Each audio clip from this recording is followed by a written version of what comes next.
Hello, I'm author Nancy Flinchbaugh, and this is my Writing for Change podcast. Today I'm interviewing Kwasi Daniel Aygei Ntim, who teaches for change.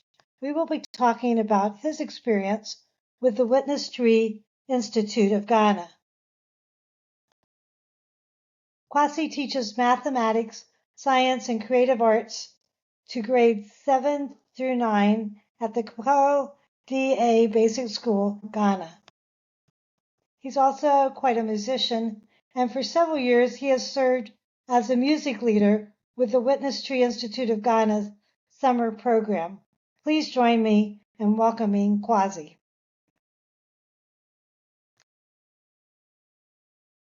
Well, welcome, Kwasi. It's so great to see you again.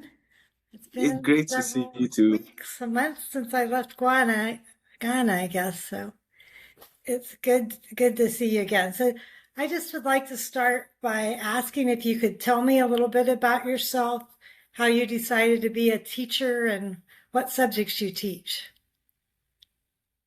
Okay, thank you very much, Nancy. My name is Kwasi Daniel Aygei Ntim, but I always prefer Kwasi in short. And it's Kwasi because Kwasi is a name that announces to the world that a boy is born on Sunday in Ghana, or a boy is born or was born on Sunday in Ghana. I stuck my Yes, and I was going to show you. Could you see my shirt? oh, okay.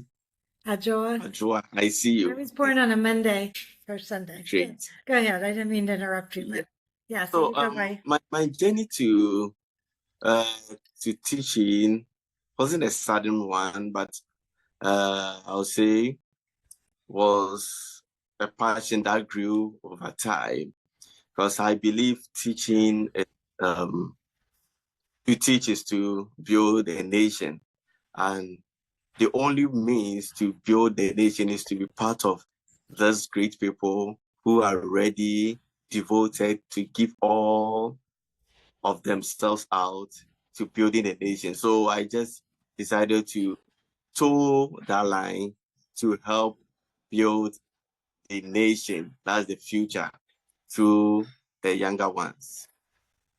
Well, that's wonderful that you have that vision that by teaching you can help build a wonderful country. And math and science are certainly very important, as are the creative arts, to help build your country.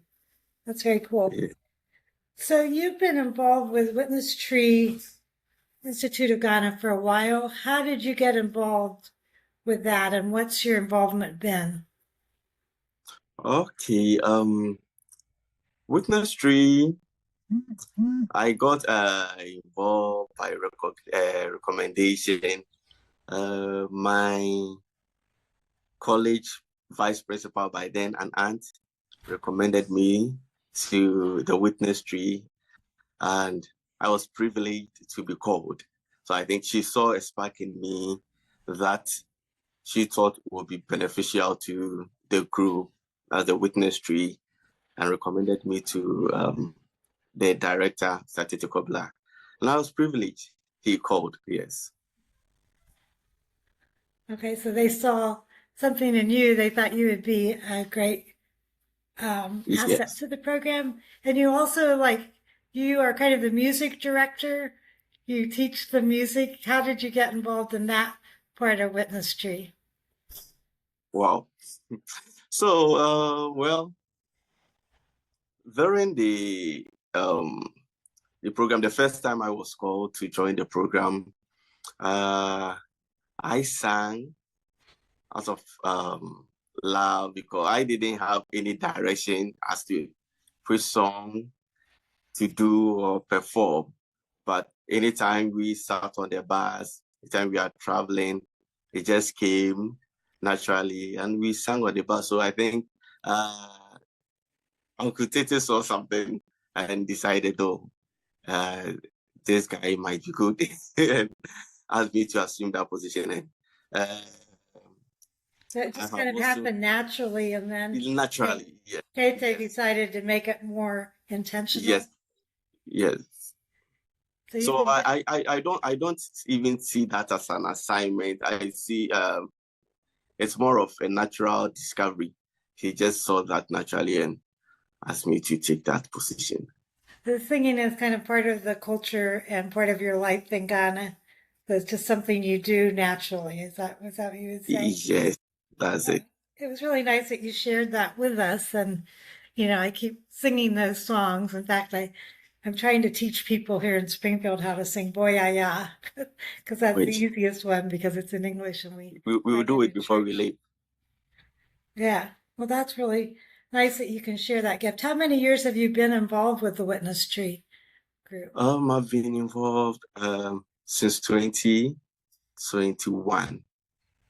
So quite a few years then. You've Yes, been quite a few an years. important part of Yes, the program, and you've developed a lot of singing, a lot of the Witness Tree choirs. yes. I guess some of them are better than others, right? But yeah, everyone is good. I Everyone's do not good. measure strength by voice. Everyone is good. Yeah. Yes. Well, thank you for leading us in that way. What do you get out of music in your life, or how is music important to you?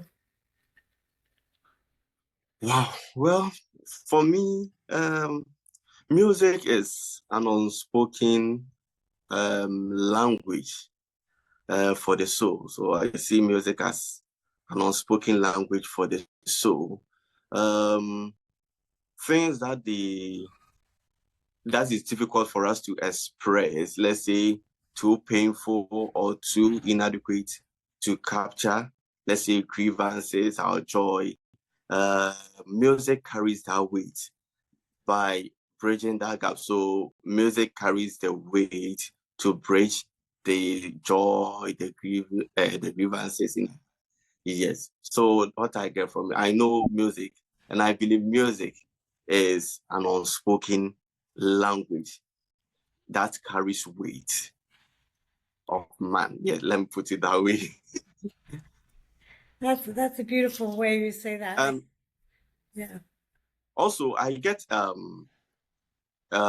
do you call connection from music, let's say a deep ancestral connection to those that came before me, and also to express my very same emotion with the same rhythm. So maybe at the tebeng, when you are playing, you have to express the same emotion. You can't be playing a dirge and smiling.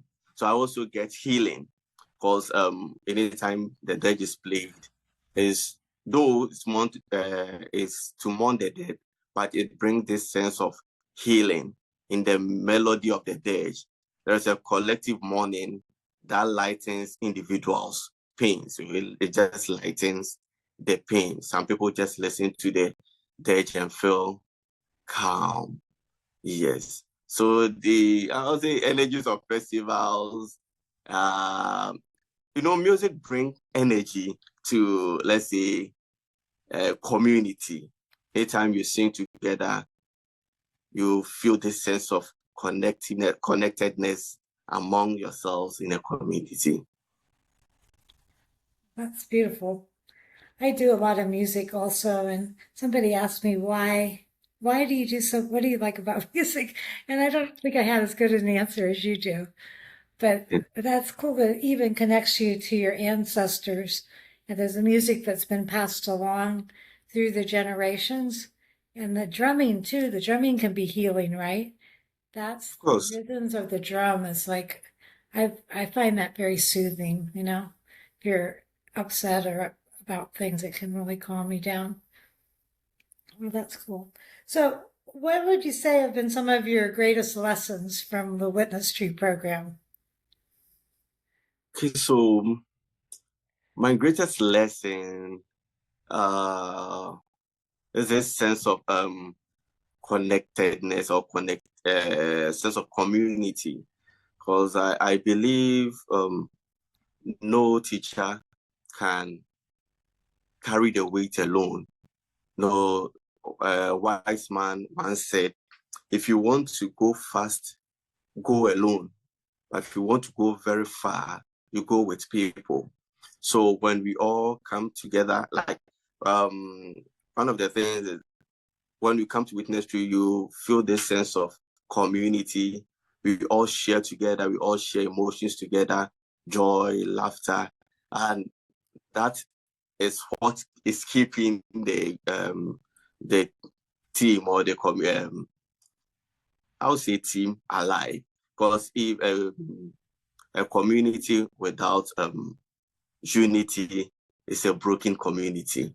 There's this adage that when you take a stick of broom, it breaks, but the bundle doesn't break. So individually, when you try to stand individually, you are going to break.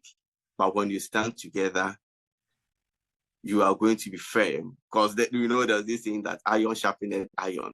So a man also sharpened it. So anytime you're in the community and one is down, there's another person there to lift him or her up. Yes. So that's one thing I've learned, sense of community. So you found that in the witness tree, that sense of community. Each cohort becomes a community, and you feel that strength going together. Yes. Is that what you're saying? Yes. Yeah, that's a beautiful, beautiful thing, and you're very wise. That's one thing I've admired about Ghanaian culture is the wisdom. And when we were working on our Who Am I poems. We were supposed to say, what wisdom have we heard? And I couldn't think of anything. I think it's not passed on in our culture the way it is. But you just in that simple thing, talking about community several times, you talked about the wisdom and yeah. So how has it deepened each year you come back? You must be enjoying it. So you come back, and I know you're also a big help to Tete, but what has been deepening as you come back every year to the witness tree?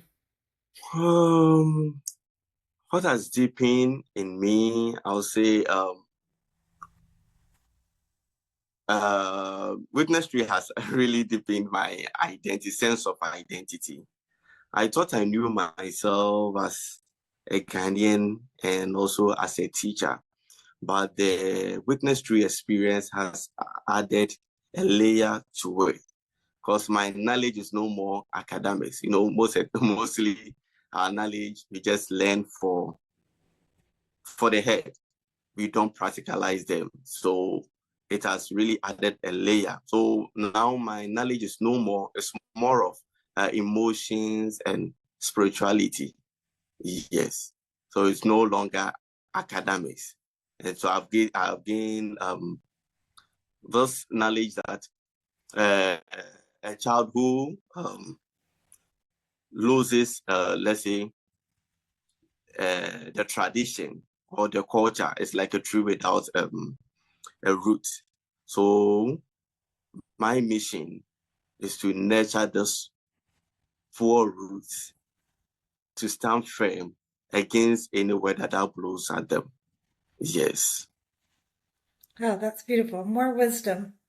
A child without their wisdom is like a tree without roots. Yeah. Yes. Try and help create that rootedness in your students. And it's about teaching math and science, but it's more than that, right?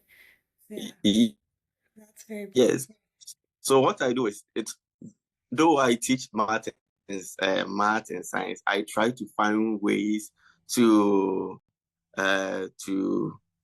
introduce my storytelling, my African tradition. So sometimes I try to weave this into, though we are reciting multiplication, we are doing science, but we try to bring this African knowledge to make the whole thing fun. So though it's science and math, but the African knowledge and the 5 feelings are always embedded. That sounds exciting. I wish I could be in your class, or maybe you can write a book and explain that someday, and I can read your book. So I know Yes. you're also, you play the flute. Do you call it a flute? Yes, that's the Atentembeng. Yeah. And at the ceremony we had at the river, I believe you played some music, a ceremony in honor of enslaved Africans, and also the bones that have been returned. What was the dirge that you played, and what was the significance of that? Okay, I think that was this profoundly solemn day. I'm talking about Don Concio. Yes, okay, so uh, the dirge I played was Blewe, Blewe, as you say, slowly, slowly. So Blewe is an African dirge that are mostly played at funerals to mourn the dead. Yes. So I think when I play Blewe, it brings back or it tells their ancestors that they are welcome back to the land on which we are. And the least thing we can do for them is to honor them or to offer them the dignity in the dead by playing that song, that Blewe. We have a lot of African dirges. We have Blewe. How do you spell that? A lot. Do you know how to spell? How do you spell the blowy? The Is BLE WE, Blewe. yeah, so that there's a sense of the funeral experience and calling to remembrance the ancestors. I mean, when I think about how many people died, in the whole process of the slave trade, it's very sad. And it's, I guess, some right there at that river, some walking to the coast. It's just overwhelming to imagine the numbers of people who died in that loss. Yes, and it's also, I also say, it also brings this sense of overdue justice. Overdue justice. So, yes, so apart from the grief, it's bring this sense of overdue. Yes. Because it happened, and what acknowledgement has there been for the suffering, right? Yeah. All these years later, it's still like a silent injustice. So that is one way of calling their, pain into our sense of a reality. Yeah. Well, that's a beautiful use of your music, and thank you for sharing that. It's a pleasure. I keep thinking about the numbers, and it's mind-boggling to try to understand that. And it just seems like it's swept under the rug in so much of our history books.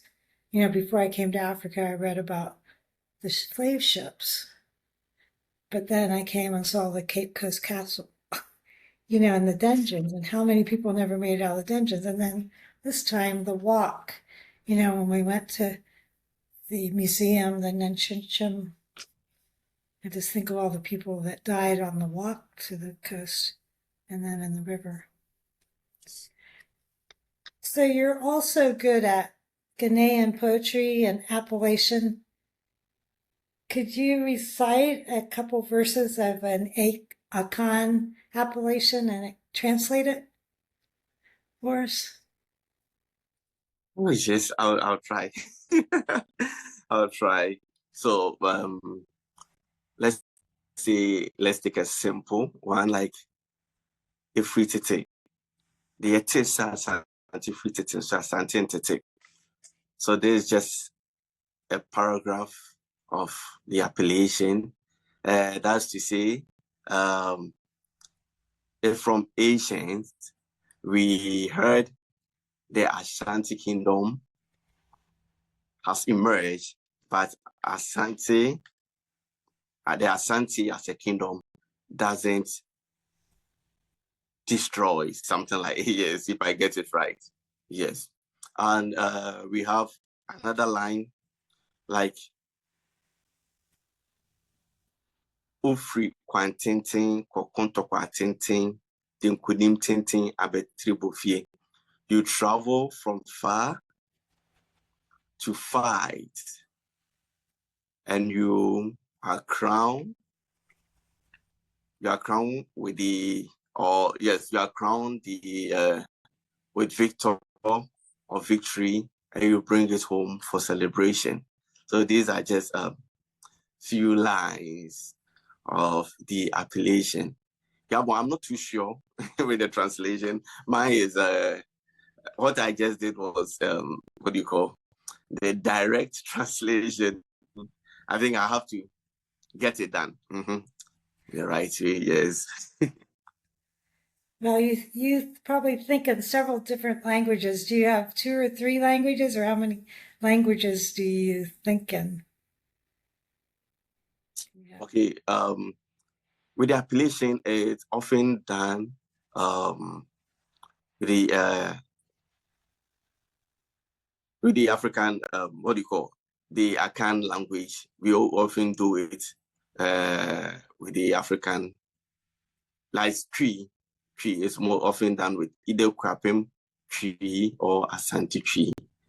Yes. So anytime you hear people giving an appellation, mostly what I've heard was done in tree, like Equapim tree or Asante tree. Yes.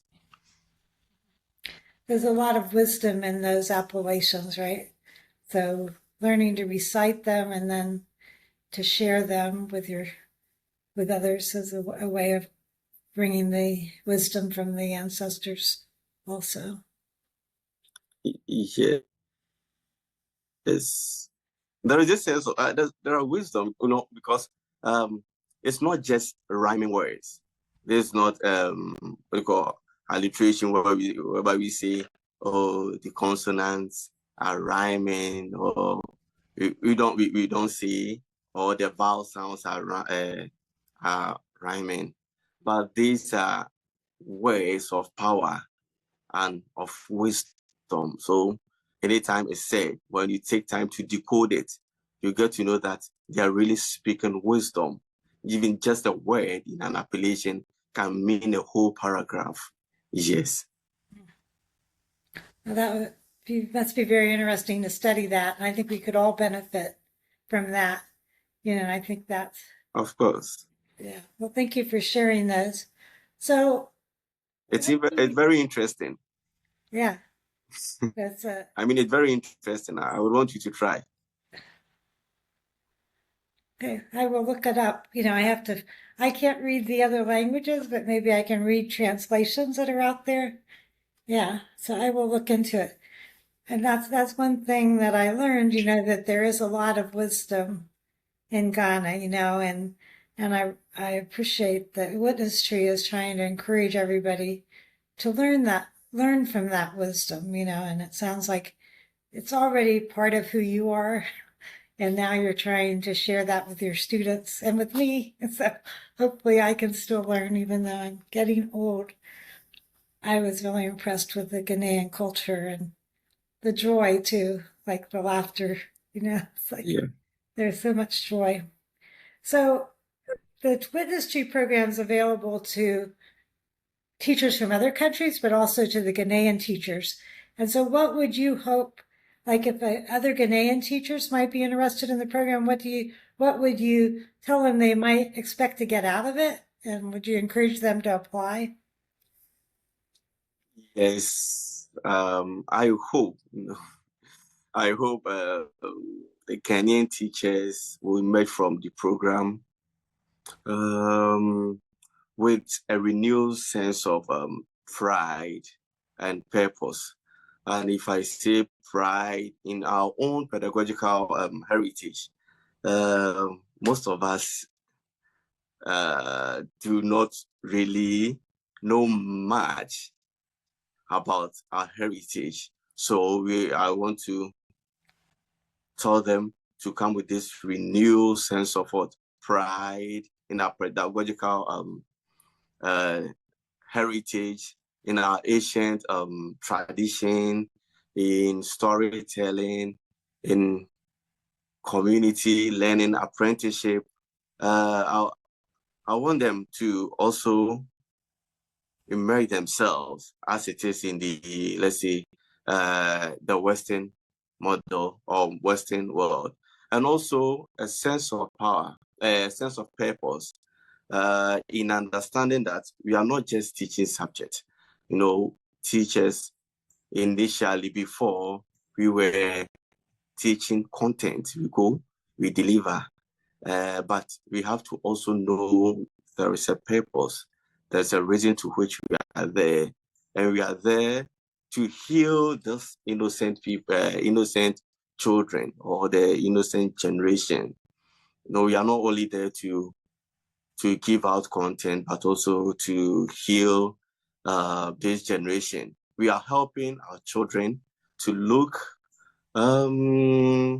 at their history with this sense of, not with this sense of shame or anger, but also to look at their history with strength and clarity.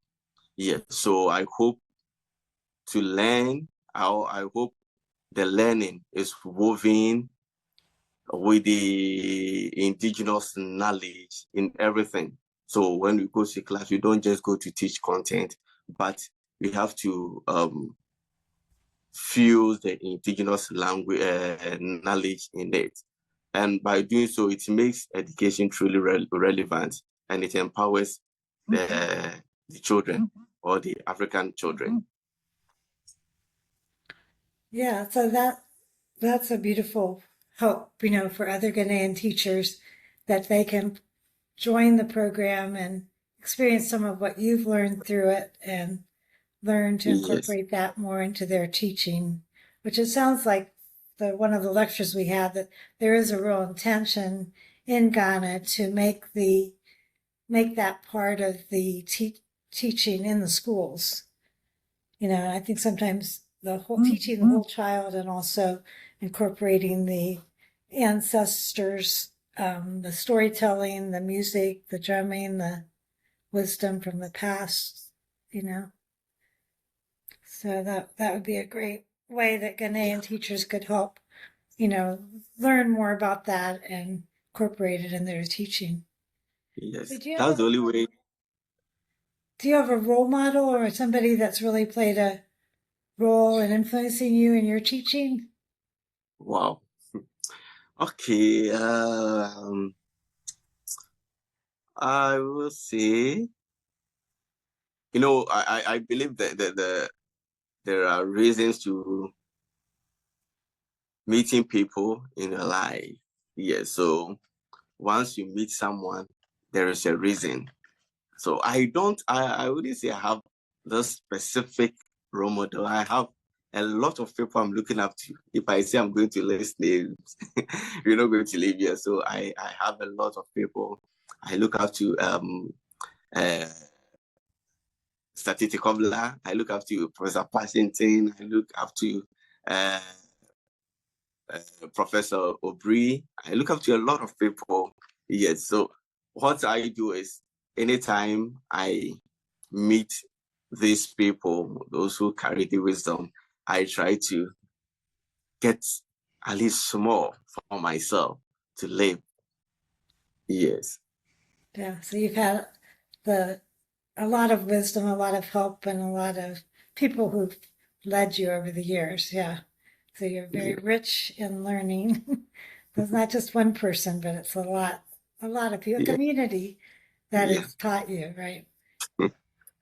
So I call my podcast Writing for Change because I try to write for peace, justice, and the earth. So I'm just asking everybody, do you think you teach for change? And if you're teaching for change, what kind of change are you hoping for in your students? Okay. I teach for change. Because as I said earlier, initially, before, I was teaching content, but now I've brought it to life. So therefore, if I'm teaching, I'm not just teaching the head. I'm teaching the head, the heart, and the hand. So I try my possible best in my little way to make the little difference. As I always say, my high school motto says, brighten the corner where you are. So every little corner I get, every child I get, I try to find the strength. I don't see teaching to be delivering. It's about connection. A great teacher is someone, it's not the one, a great teacher is not the one who really knows or interprets the curriculum, but the person who connects with the children. So when you get to them, you try to understand them, and by so doing, you try to direct them in the way that will help. That will help them. So yours is just mine is just being the director. So I would say in that sense, I'm like the signpost, directing people, giving them the right instruction and directing them to their rightful destinations, and not just impacting, giving them what they just need for the head, but also helping to build their heart, how to build patience, emotion. That's empathy. You have to put yourself in the shoes of your fellow. When someone is down, you try the community to bring the person to revive, not to laugh at the person. So that's basically what I'm doing. I'm just teaching for change, teaching. So at the end, though I'm teaching one, I'm trying to build your intellect. I'm trying to also develop develop your hand. I shouldn't have to, or I don't have to teach you for a whole year period without you having a skill. So at least if I'm teaching the head, I should also try to bring my story. My story, yes, is there, my proverb, but at the end, I try to bring something that the child can fall on, even when the harsh weather or a storm blows against he or she. Yes. Yeah, so you're hoping for positive change and you're trying to do your best to connect with your students and to help equip them for the future, not just their head, but their hands and their heart. No. Yeah, that's beautiful. Yeah. And you will change, they will be changed, with the love and the community they sense from you. Well, thank you for sharing your stories and how Witness Tree has been an important part of your life. Is there anything else you'd like to add? Okay. I will want to thank you for the opportunity you've given me to share my thoughts uh, on your wonderful platform. Yes, I'm really grateful, and I look forward to getting the same opportunity this time. My heart feels bigger just listening to you, and I want to keep listening to you and re-listening to the things that you've said, because you're just wonderful person and teacher. And so thank you for sharing all this. I'm sure people will enjoy listening to what you said and want to know more about the Witness Tree Institute of Ghana also. So thank you so much. It's a pleasure, Nancy. You can find more information about Witness Tree Institute on their website at witnesstreeinstitute.org. There you can read blogs written by program participants and get more information about how to apply for the program. Follow their Facebook page at Witness Tree Institute. In addition, you can find YouTube videos on their director, Tete Kabwa's YouTube channel, where he has two playlists, Witness Tree Institute Africa and Witness Tree Institute Contemporary Ghana. Thank you for listening. You can find out more about my writing for change on my website at nancyflinchbaugh.com or check out my YouTube channel at Nancy Flinchbaugh and also on Facebook at Nancy Flinchbaugh Author. The Writing for Change podcast is available on YouTube, Spotify, Apple, and Amazon. Just search for Writing for Change, Nancy Flinchbaugh. Have a great day.